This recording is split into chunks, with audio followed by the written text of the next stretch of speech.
Hello, and today we're going to discuss the question, do orthotics weaken or strengthen foot muscles?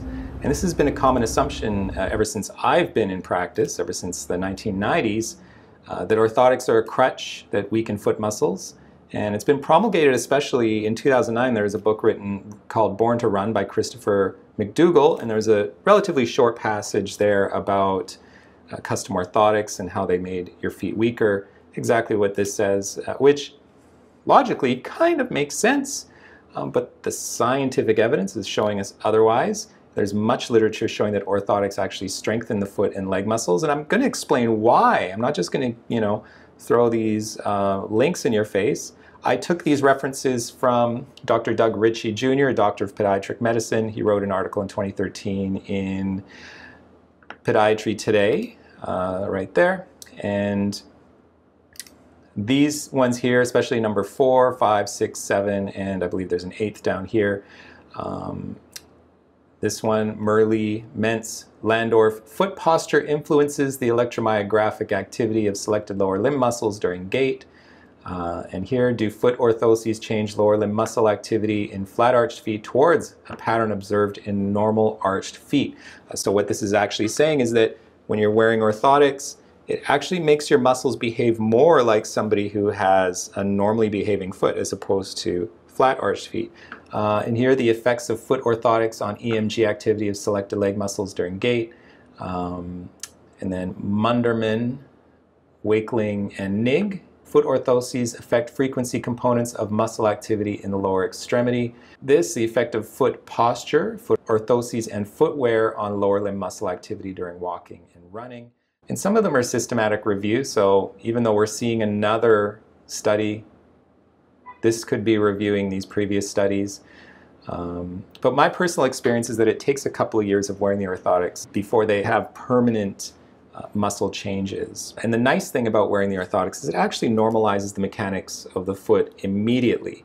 So instead of, for example, if you're doing an exercise where it's actually something that you have to learn and you have to sort of become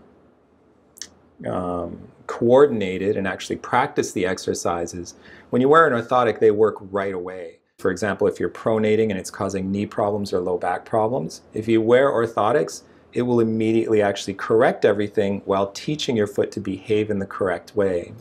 Right now we're going to talk about a few of the features of the feet, the causes of weakness in modern society. I'm going to tell you some solutions to this, and then I'll let you decide whether orthotics are a good idea for you, because they're certainly not for everybody. So the evolutionary features of the feet. Feet are full of nerve endings. They're very sensitive, and they stimulate the rest of the body so that the posture in the legs, hips, and spine can adapt. And this makes a lot of sense, doesn't it? Because your feet are in contact with the ground. This is where you're standing, all your weight is on it. So this is giving you the input. A lot of the time it's your only contact with the surface of the earth when you have to do things like run and sprint and just keeping your balance. So there's a lot of nerve endings there. Probably just as much, maybe just a little bit less than you would have in your fingertips or in your lips, other places where sensory input is extremely important.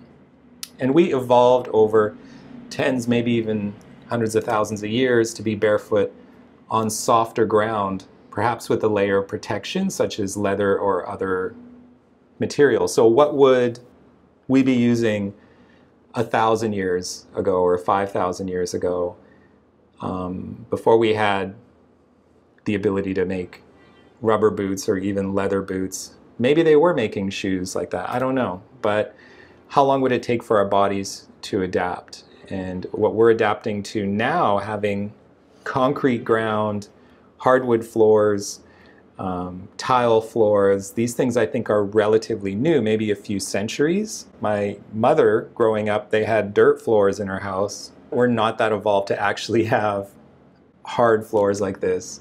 Not that it's better to have dirt floors, certainly. It's good that we've evolved in terms of our society, but maybe our bodies haven't yet. So the causes of weakness: wearing socks, for example, and modern shoes, because this diminishes the sensory input from your feet. If you were walking around with a blindfold on, this is kind of like what it's like when you're wearing socks and shoes, or maybe thick dark glasses. you're getting a decreased input from the ground and into your feet. This decreased stimulation actually makes your foot muscles become weaker.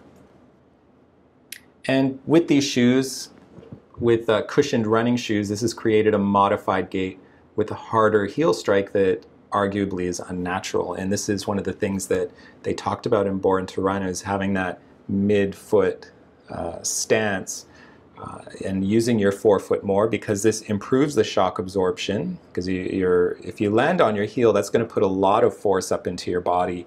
You have to cushion that. You would be cushioning that primarily with your knee. You would have to bend your knee in order to relieve some of that stress, but if you land on your midfoot or more towards your toe, then it's going to reduce some of that stress. So running without your shoes as well is going to change the posture of your body. It's going to make it more upright, and you're going to run more efficiently because of that. And the ground is usually hard and flat, so things like wood, carpet, concrete, tile, it's going to be less stimulating, but also it's going to be flatter and actually applying more force on singular small parts of your foot instead of a softer ground that's actually going to disperse into the foot more evenly. That brings us to how your feet are meant to behave. What kind of ground should you walk on in order to make your feet stronger? What happens when you walk on sand, for example?